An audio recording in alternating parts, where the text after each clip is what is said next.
Um, what college are we at today, and what is your name and what's your title? We are in Maynooth University. My name is Seamus Mulconry. I'm the General Secretary of the Catholic Primary School Management Association. We provide management advice and training and representation to about roughly 2,800 Catholic primary schools across Ireland, just in this jurisdiction though, not in Northern Ireland. About half our members would be very small rural schools with teaching principals. That is, the principal teaches and basically runs the school in their spare time, and the rest then would be larger schools. Ireland is experiencing a population bulge. Our demographics, we have the youngest population in Europe, with the possible exception of Cyprus. But we've got a lot of young people and A lot of immigrants? and about roughly 15 to 20% of the population are immigrants now. A smaller proportion of those though would actually have children. You have different groups have come to Ireland. There would be a large Polish community. The Chinese community wouldn't have that many children yet because they came very much as students and are a younger age cohort. But a lot of them that will go to school here will stay here. Indeed. And the government wants them to. Well, I think the government is anxious to have as much talent as possible. Mm-hmm. So there hasn't been the hostility to immigration here that there has been in other jurisdictions. And I think a large part of that has been that schools have been very successful at integrating people into society. Mm-hmm. If I was asked what's the real strength of the Irish educational system, it is the quality and calibre of the people who teach in schools, who lead schools, and who act as volunteers on boards of management. There's always been a very strong tradition of education was seen as a highly desirable career. There's a strong tradition of respect for educators. Why is that? I think it goes back, there were a couple of different reasons. Because it's not like that in the United States. Well, the first thing is that traditionally in Gaelic society, us, people of art, people who were intellectuals were respected. So that's always been there, and that's just a substream that goes right back. There's always been a strong hunger for education. When Irish people were not allowed to go to school, hedge schools were formed, which was literally somebody would have a person who was educated, they would gather pupils under a hedge or in a barn and teach them. Mm-hmm. When the primary school system was first put into place in the 19th century, it was a good job and therefore people wanted to be teachers. And traditionally, the west coast of Ireland, which is the poorest district or the poorest area, had a lot of highly intelligent people, a lot of small farms. So the only way to better yourself was a job in the civil service or a job in education. Consequently, you got a lot of talented people going into both. And it's still desired. It's still retained that. It has, in the last number of years, the status of teaching, I think, has gone down. And why do you think that is? I think that's a couple of reasons. One, a lot more people now have degrees or third level education than they had in the past. And the private sector, the wages rose in comparison to teaching. Mm-hmm. But teaching would still be considered a good career. There are a lot of factors now that weren't there before which are dampening down its attractiveness. But it's still seen as an attractive career, and hopefully will for some time. I heard they cut the pay of the teachers at the recession and they haven't lifted that, and that's keeping some people out. They cut the pay of new entrants to the profession. Right. And that has created a situation in schoolrooms where you have people doing the same job but being paid at a different rate. Now the government has eliminated some of that, but it's still a factor.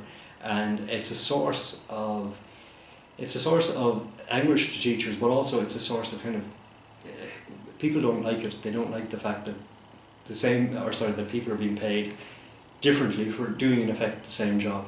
And it would, I think, be a factor in keeping people out of the profession. but I would be hopeful that that will be sorted out sooner rather than later. And I also heard that that a fair amount of prospective teachers are going abroad. Well, that wouldn't be so much respect to teachers, and I'm not saying a word about the people who are going abroad, Okay. but the salaries which are tax-free that are on offer in the Middle East are incredibly attractive. And what I hadn't realised until quite recently, there's a teacher shortage in the UK, and I think there has been active recruitment. They pay more there. They're looking for our teachers. We do produce. To become a teacher, you need to be fairly intelligent in the Irish system. You know, to get into teacher training, you need to have done well in your leaving cert. So you tend to get very bright young people. Okay, so real quick, just so I want to make sure I understand this. So that means that you would have done well in high school, Yes. and you would have had to have top marks in order to be considered for a teacher college. You would be up there with other professions in Such as? I couldn't tell you offhand, but I can check for you and get back to you and Yeah. tell you what we have a system called the Leaving Cert, which is an exam at the end of your time in high school. It is fair, but it's very competitive, and it really has become, the reality of it is now the entrance exam for university. Is something like the SAT or? It's based on subjects. You do 7 or 8 subjects for your leaving cert. You would need each subject, and each grade in that subject has a number of points, and the higher the point level you get, the more choice you have as to where you would go to college and what you would do. Mm-hmm. So it fulfills the same function as the SAT, but it does have a distorting effect on high school education, Mm-hmm. because it has become the be-all and the end-all of high school. Mm-hmm. You know, your time in high school is judged by how well you did in the leaving cert, and I don't think that was ever the intention. You know, that's not what we set out to design, but that's what it has become. We have, I think roughly, and don't hold me to this figure, but I think about 60% of people in Ireland will go on to third level education. I personally think that's probably on the high side, and that our training infrastructure and our apprenticeship model is underdeveloped and needs to be developed, so that there's a greater choice of opportunities for young people. Not everybody is academic, and not every career demands, you know, Core 5 years. yeah, or demands core academic strengths. There are a lot of things that you learn better through an apprenticeship model. So I think we need to rebalance that if we want to have the optimal education system. Well, the other side of that, what's been driving it is, if you want to become a member, if you like, of the elite, you need to go to college. That's kind of the basic entry requirement in a lot of cases now. Mm-hmm. And there again, I don't think that's necessarily a good thing either. But we do need to do something around that to strengthen our education and training as distinct from the pure academic route. I think the country that most impressed me when I looked at it, Singapore. actually Sweden, or sorry, not Sweden, Switzerland. Switzerland Yeah. probably has the most Been developed. Yeah, It's incredible. It is incredible. It's just mind-blowing. I visited schools in Zurich, and Yeah. some Vogue school, chocolate school, electrician, modeled somewhat after working in partnership with business.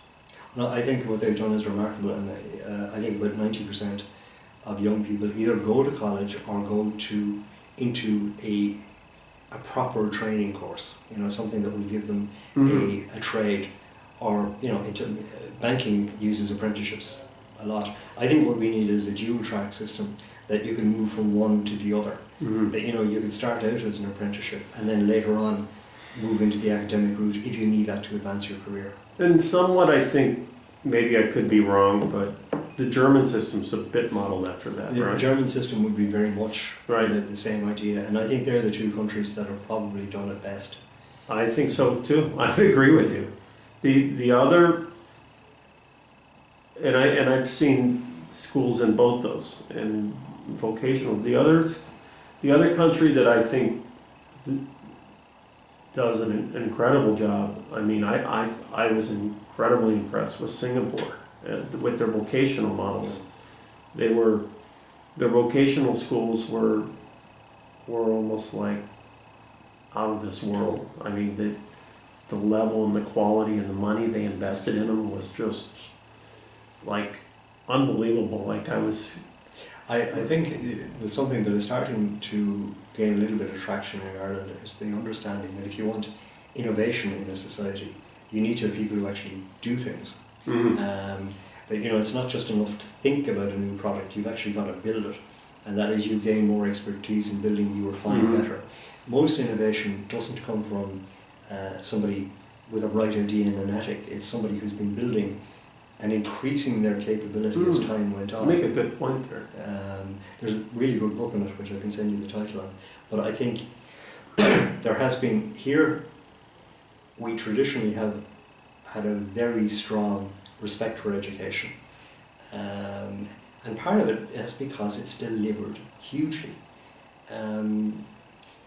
This week is the anniversary of the death of Donegal O'Malley, who was the Minister for Education, who brought in free secondary school education, free high schools in Ireland. Now the story I've heard, and it's probably true, is that he had a drink taken at the time.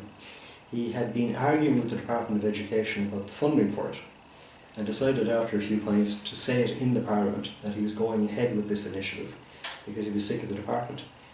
Whatever the real story, it paid off massively, because once you started to have a cohort of people with a high school education, that allowed us to develop better manufacturing. And really the boom that came in the late 90s, early 2000s was actually that kind of education capital being built over the years and finally coming out and delivering.